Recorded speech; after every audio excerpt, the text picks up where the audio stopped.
नमो जिनाणं जिये भयाणं। नमो जिनाणं जिये भयाणं। नमो जिनाणं जिये भयाणं। हमारा निर्ग्रंथ प्रवचन अध्याय 12 लेशिया स्वरूप का वर्णन चल रहा है।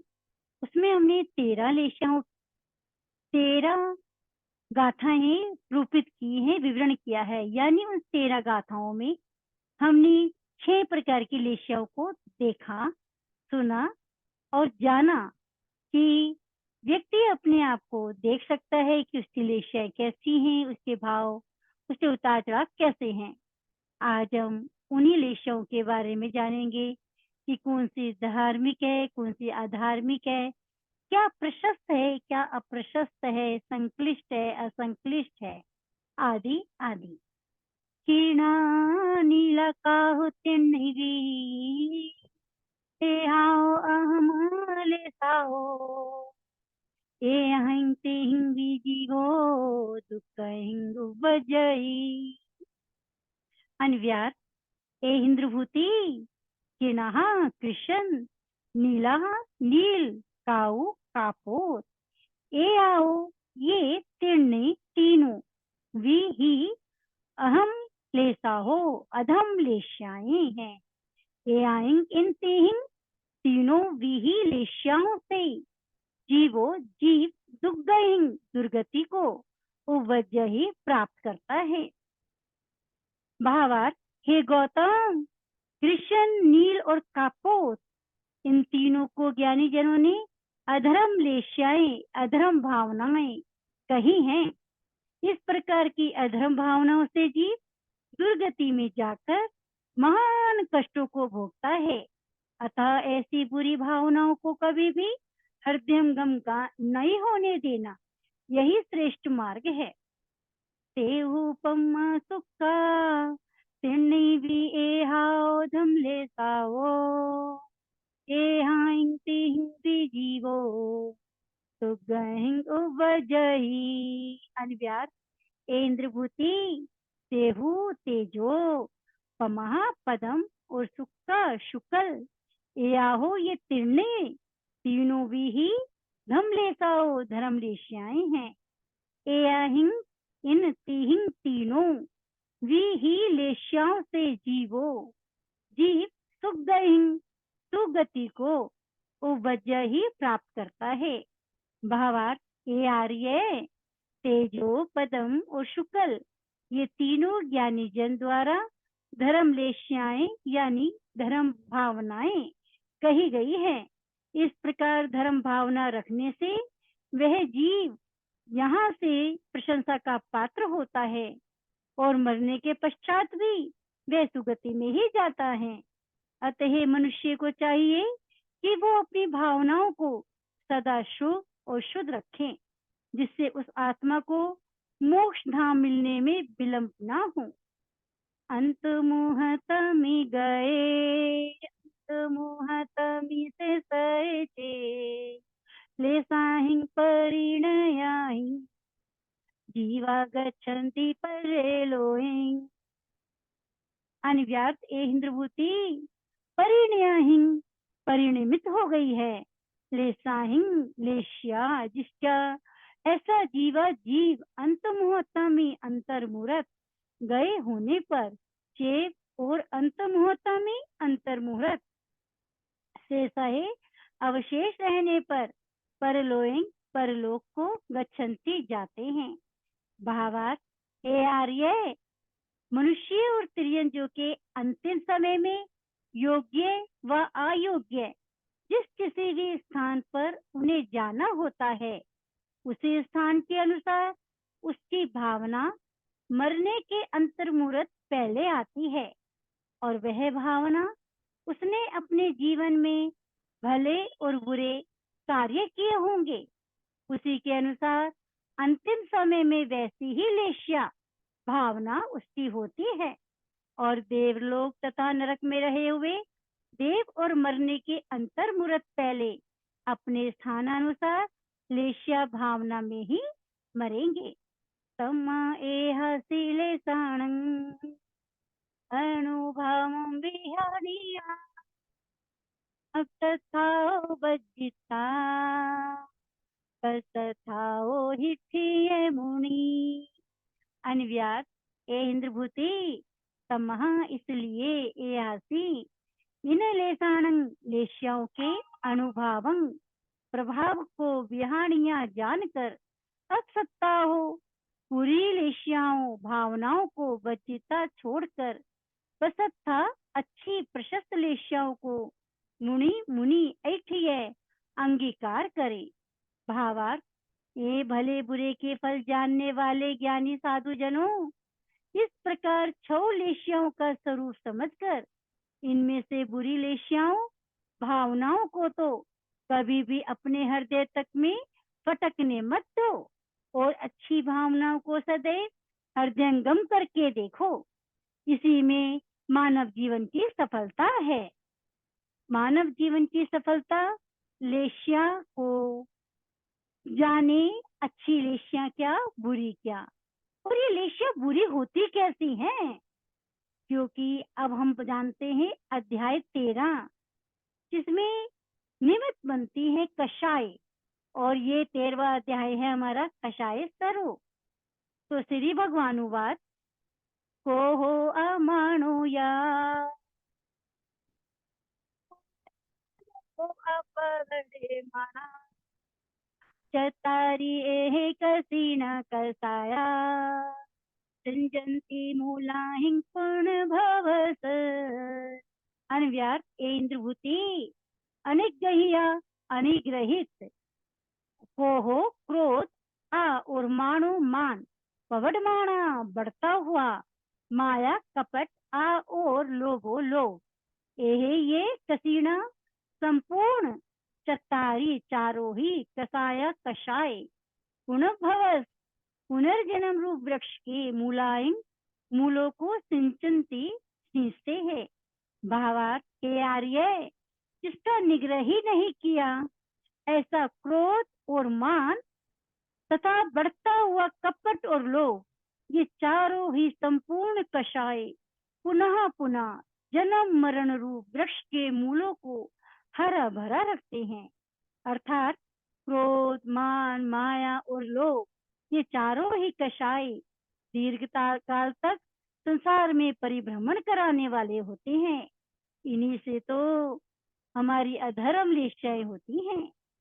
कि कोहिणी हो जगे भासी पियो सीएम जे हो री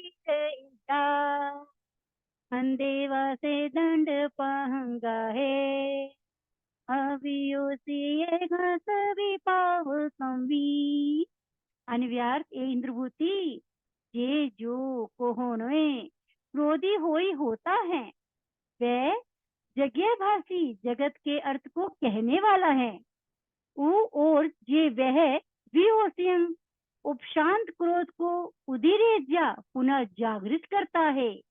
वह जैसे अंधे अंधा दंडपहंग लकड़ी गाय ग्रहण कर मार्ग में पशुओं से कष्ट पाता हुआ जाता है, ऐसे ही से वह अविहोसिये अनुपशांत पावकम्मी पाप करने वाला धासक्ति चतुर्गति रूप मार्ग में कष्ट उठाता है। भावार्थ हे गौतम, जिसने बात बात में क्रोध करने का स्वभाव कर रखा है वह जगत के जीवों में अपने कर्मों से लूलापन अंधापन बधिरता आदि न्यूनताओं को अपनी जीवा के द्वारा सामने रख देता है, और जो कलह उपशांत हो रहा है उसको पुनः चेतन कर देता है। जैसे अंधा मनुष्य लकड़ी को लेकर चलते समय मार्ग में पशुओं आदि से कष्ट पाता है, ऐसे ही वह महाक्रोधी चतुर्गति रूप मार्ग में अनेक प्रकार के जन्म मरणों का दुख उठाता रहता है। जे आवे अपंग संमंति मत्ता संखाए वायंग अपरिख कुजा कवीण वाहं तई हो मेरी मत्ता अन्नं जनं पसंति बिंबभूयं। अन्व्यात ए इंद्रभूति ये आदि जो अल्पमति है वह अपनी आत्मा को वसुमंती संयमवान है ऐसा मत्ता मानकर और संख्याय अपने को ज्ञानवान समझता हुआ अपरिख परमार्थ को नहीं जानकर वायंग वाद विवाद करता है। अहं मैं सवेण तपस्या करके संयुक्ति सहित हूँ, ऐसा मत्ता मानकर अन्नं दूसरे जन्म मनुष्य को बिंबुयं केवल आकार मात्र पश्यति देखता है। भावार्थ ये आर्य जो अल्पमति वाला मनुष्य है वे अपने को ही संयमवान समझता है और कहता है मेरे समान संयम रखने वाला कोई दूसरा ही नहीं है। जिस प्रकार मैं ज्ञान वाला हूँ वैसा दूसरा अन्य नहीं। इस प्रकार अपनी श्रेष्ठता का ढिंढोरा पीटता रहता है और तपवान भी मैं हूँ ऐसा मानकर वह दूसरे मनुष्य को गुण शून्य और केवल मनुष्यकार मात्र ही देखता है। इस प्रकार मान करने से वह मानी पाई हुई वस्तु से ही हीनावस्था में जा गिरता है। कोयण थे जसो कामी मान सम्मानमय बहु पस वही पावं माया सल्लंका कुबई। अनव्यार इंद्रभूति पुयण था जो कि त्यो अपनी शोभा रखने के अर्थ जसो कामी यश का कामी और मान सम्मान का कामहित चाहने वाला बहुत पावंग पाप पसवई पैदा करता है। और माया सल्लंग कपट शल्य को वही करता है। भावार्थ ए गौतम जो मनुष्य पूजा यश मान और सम्मान का भूखा है वह इनकी प्राप्ति के लिए अनेक तरह के प्रपंच करके अपने लिए पाप पैदा करता है और साथ ही कपट करने में भी वे कुछ कम नहीं उतरता है। कसीणं पीजो एमं लोगम परिपूर्णं दले जे एकस सेना विसेना संतुष्टे ये दुपुरे में आया। अनव्यर्थ इंद्रभूति जो यदि इक्तरस एक मनुष्य को पंडिपुण्यं धन धान से परिपूर्ण इमम ये कसीणं पी सारा ही लोग हम लोग दलेस दे दिया जाए तो तेनावी उससे भी से वह ना नहीं संतुष्ट से संतोषित होता है। यह इस प्रकार से इमें यह आया आत्मा दुख पूरे इच्छा से पूर्ण नहीं हो सकता है। भावार्थ हे गौतम वैश्रवण देव किसी मनुष्य को हीरे पन्ने माणिक मोती धन दान से भरी हुई सारी पृथ्वी देवे तो भी उससे उसको संतोष नहीं होता। अतः इस आत्मा की इच्छा को पूर्ण करना महान कठिन है। सुवर्ण रूप सुपवया भवे सियाहु कैलास सम संकया नरसुदसनाते ही किंची इच्छाहु आकाश सम अनंतिया।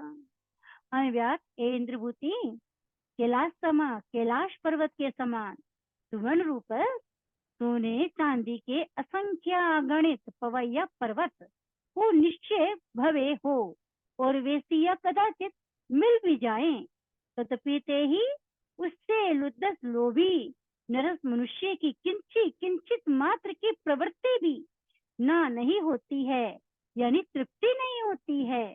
क्योंकि इच्छा तृष्णा आगार समान आकाश के समान अनंतिया अनंत है। भावार्थ हे गौतम कैलाश पर्वत के समान लंबे चौड़े असंख्य पर्वतों के जितने सोने चांदी के ढेर किसी मनुष्य को मिल भी जाए तो भी उसकी तृष्णा पूर्ण नहीं होती। क्योंकि जिस प्रकार आकाश का अंत नहीं उसी प्रकार इस तृष्णा का कभी अंत नहीं होता है।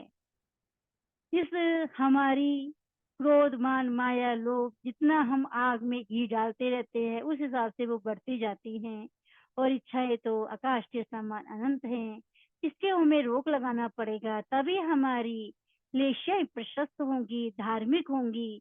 जितना हमारा संयमित जीवन होगा उतना ही हमारा भव यह भव और पर भव दोनों ही सुधरेंगे क्योंकि वर्तमान ही भविष्य की कसौटी बनता है और जैसा हम वर्तमान में करेंगे वैसा ही हमें भविष्य में मिलेगा वैसे ही हमारी लेशिया होगी।